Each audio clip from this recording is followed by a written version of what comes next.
விநாயகர் அகவல் என்னும் மிகச்சிறப்பான ஒரு நூலை ஔவையார் ஆக்கி தருகிறார். இன்னைக்கும் கூட யோக சாஸ்திரத்திலே பல பேரும் படித்து வியக்கக்கூடிய அளவிற்கான செய்திகள் விநாயகர் அகவலிலே இருக்கிறது. நாம பாராயணம் செய்யறதுக்கு ரொம்ப எளிமையாக இருக்கும். மேலோட்டமான அர்த்தத்தையும் புரிஞ்சுக்கலாம். உள்ளர்த்தமாக பார்த்தோம் என்றால் மிகப்பெரிய யோக சாஸ்திரத்தை அதிலே சொல்லி இருக்கிறார் ஔவையார்.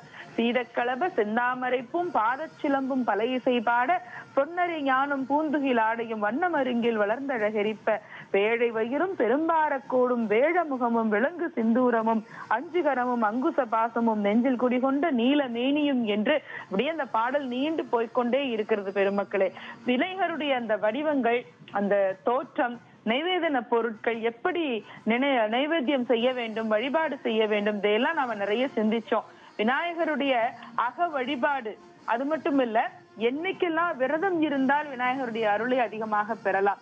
ஆவணி மாதம் வளர்பிறை சதுர்த்தி, இன்னைக்கு விரதம் இருக்கணும். முடிந்தவர்கள் முழுக்கவே பட்னியா இருப்பாங்க. பூஜை நேரத்துக்கு பிறகுதான் அதுல நைவேத்தியம் செய்யப்பட்ட அந்த உணவுப் பொருட்களை எடுத்துக்கொள்வார்கள். இன்னும் முடியாதவர்கள் பாலோ பழமோ அல்லது நீராகாரமோ மட்டுமே சாப்பிட்டு கொண்டு விரதத்தை அனுஷ்டிக்கலாம். ரொம்ப உடல்நிலை முடியலையா, எனக்கு சாப்பிட்டு தாங்க ஆகணும் அப்படின்னா கவலைப்பட வேண்டாம். நல்லா நேரத்துக்கு சாப்பிடுங்க. அதற்கு முன்பாக, உணவுக்கு முன்பாக நல்ல தூய்மையாக குளித்து சுத்த ஆடை அணிந்து விநாயகர் முன்னால உட்கார்ந்து கொஞ்ச நேரம் அவருடைய பாடல்களை பாடி விநாயகர் அகவல் போன்ற நூல்களை கொஞ்ச நேரம் பாராயணம் செஞ்சுட்டு பிறகு அந்த உணவை எடுத்துக்கொள்வது என்பது குறைந்தபட்ச ஒரு வழிபாடாகவாவது அது இருக்கும். இது போக வெள்ளிக்கிழமையில, மாதாந்திர சதுர்த்தியில, மார்கழி மாதத்துல வரக்கூடிய வளர்பிறை சஷ்டி, இதெல்லாம் விநாயகருக்கு உபவாசம் விரதம் இருப்பதற்கு ரொம்ப ரொம்ப உகந்த நாள் என்று புராணங்கள் சொல்லுகின்றன. வெள்ளிக்கிழமை சுக்கிரவாரம் என்று சொல்லுவோம் இல்லையா, அப்படி சுக்கிரனுடைய அருளை பெறுவதற்கு விநாயகருடைய வழிபாடு ரொம்ப முக்கியமானது. இன்னும் சொல்ல போனா ஜோதிட சாஸ்திரத்துல சொல்லுவாங்க, ராகு கேது இந்த தோஷங்கள் இருக்கு அப்படின்லாம் சொல்லுவாங்க இல்லையா. அப்படி இருக்கிற மனிதர்கள் யாரேனும் இருந்தால் அவர்கள் கெட்டியா புடிச்சுக்க வேண்டியது விநாயகருடைய வழிபாட்டை தான். ஏன்னா அவர் இடுப்பிலேயே நாகத்தை கொண்டிருக்கக்கூடியவர், ராகு கேதுவுக்கு அதிதேவதை என்று கூட சொல்லுவது உண்டு. அந்த தோஷங்களை எல்லாம் நீக்கி, பொதுவா இதுவில் மட்டும் இல்லைங்க, எந்த தோஷமாக இருந்தாலும் விநாயகருடைய அந்த திரு உருவமும் திருநாமமும் அவற்றை எல்லாம் நீக்கிவிடும். அதனாலதான் வீட்டு வாசல்ல நாம முகப்பு பக்கம் வெளிவாசலை பார்த்து விநாயகருடைய உருவப்படத்தை வைக்கிறது வழக்கமாக இருக்கிறது. அப்படி கேட்பவர்க்கு கேட்டபடி கேட்ட இடத்தில் அருள் புரியக்கூடிய கருணாமூர்த்தி விநாயக பெருமான்.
உலகெங்கும் கோலாகலமாக விநாயகர் சதுர்த்தி பெருவிழா சிறப்பாக கொண்டாடப்பட்டு கொண்டிருக்கும் இந்த நேரத்தில் தந்தி தொலைக்காட்சியினுடைய நேரலையிலே நாமும் இன்றைக்கு சேலம், கோவை, மும்பை, புதுச்சேரி, பிள்ளையார்பட்டி இப்படி நிறைய நகரங்கள்ல விநாயகர் சதுர்த்தி பெருவிழா, பூஜைகள், வழிபாடுகள், கொண்டாட்டங்கள் எல்லாவற்றையும் நாம நேரலையில கண்டு தரிசித்து மகிழ்ந்து கொண்டு இருக்கின்றோம். இந்த தொழில்நுட்பத்தினுடைய வளர்ச்சி காரணமாக ஒரு இடத்துல உட்கார்ந்து ரொம்ப எந்த கஷ்டமும் இல்லாம சிரமமும் இல்லாம எத்தனை விதமான விநாயகர் பெருமானை நாம இன்னைக்கு தரிசிக்க முடிஞ்சிருக்கு பாருங்க. ரொம்ப மகிழ்ச்சியாக இருக்கிறது. இது மட்டும் இல்ல, விநாயகர் பெருமான் பல இடங்கள்ல பல வடிவங்கள்ல இருக்கிறார். திருவாவடுதுறையில அழகிய விநாயகர்ங்கிற பேர்ல இருக்கிறாரு. திருநறையூர் சித்தீஸ்வரம், அதாவது திருவிடை மருதூர்ல ஆண்ட விநாயகர் அப்படிங்கிற பெயர்ல இருக்காரு. திருச்சிராப்பள்ளியில உச்சி பிள்ளையார் என்கின்ற அந்த பெயரில் இருக்கிறார். திருநாரையூர்ல பொல்லா பிள்ளையார்ன்ற பேரு. அது பொல்லா பிள்ளையார்னா சில பேர் நினைச்சுக்கிறாங்க அது ஏதோ ரொம்ப பொல்லாதவர் போல இருக்கு, ரொம்ப குறும்பு பண்றவர் போல இருக்குன்னு. அப்படி இல்ல, பொல்லா பிள்ளையார், வெள்ளிக்கிழமை எள்ளு. பொல்லா அப்படின்னு சொன்னா யாராலும் கை கொண்டு செதுக்காதவர், அதாவது சுயம்பு மூர்த்தி அவரு. அதனால அவரை பொல்லா பிள்ளையார்ன்றதுதான் அவருடைய பெயரு. ஆனா நம்ம மருவி மருவி பொல்லா பிள்ளையாரா போயிட்டாரு அவரு. அது மாதிரி திருக்கடையூர்ல கள்ளவாரண பிள்ளையார் அப்படின்னு பேரு அவருக்கு. அதோட சேர்த்து திருமுருகன் பூண்டி அப்படிங்கிற ஊர்ல கூப்பிடு விநாயகர். இந்த பேர்லாம் வித்தியாசமா இருக்கு பாருங்களேன். கூப்பிட்டோட ஓடி வந்துருவாரு போல இருக்கு, அப்படி ஒரு பெயரு. திருநாட்டியன் தாங்குடி அப்படிங்கிற ஒரு ஊர் இருக்கு நம்ம தமிழகத்துல. அங்க கைகாட்டி விநாயகர், போற வழியில என்ன நமக்கு செய்ய வேணுமோ அதை கை காட்டக்கூடிய விநாயகராக இருக்கிறார். திருநள்ளாறு திருத்தலத்தில், தர்பாரண்யேஸ்வரர் திருத்தலத்துல சொர்ண விநாயகர்ங்கிற பேர்ல இருக்காரு.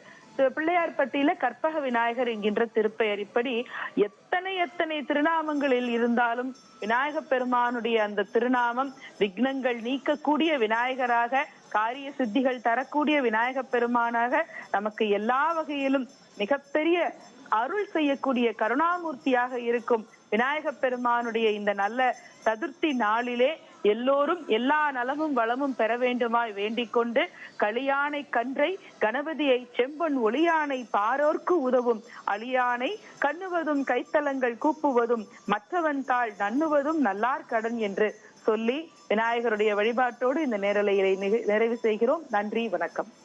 ட்ரெண்ட ஃப்ரெண்ட் ஆக்கிக்கோங்க. தந்தி டிவியின் சப்ஸ்கிரைபர்ஸ் அண்ட் ஃபாலோவர்ஸ் குடும்பத்துல நீங்களும் இணையுங்க.